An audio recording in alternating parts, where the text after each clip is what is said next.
एका उजळ सकाळी आपला ससा दंगामस्ती करत धावत होता. त्याला सगळ्यांना सांगायचं होतं की मी जगातला सगळ्यात वेगवान.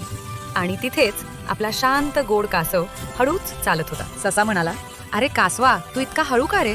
तुला तर कधीच कुठे पोहोचतच नाही. कासव फक्त हसला. त्याला राग आला नाही. तो मनाने खूप शांत होता. कासव म्हणाला, चल आपण शर्यत करूया. ससा मोठ्याने हसला. तू माझ्याशी शर्यत?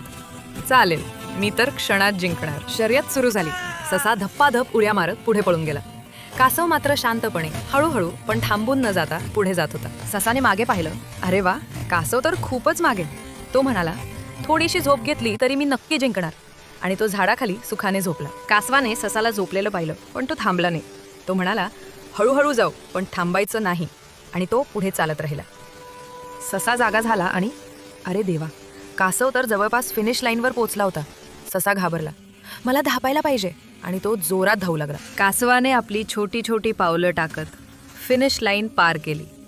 सगळे प्राणी ओरडले, वादवा कासवा. कासव हसला. त्याने कधीच अहंकार केला नाही, फक्त मेहनत केली. कासव म्हणाला, काही हरकत नाही, आपण मित्र आहोत.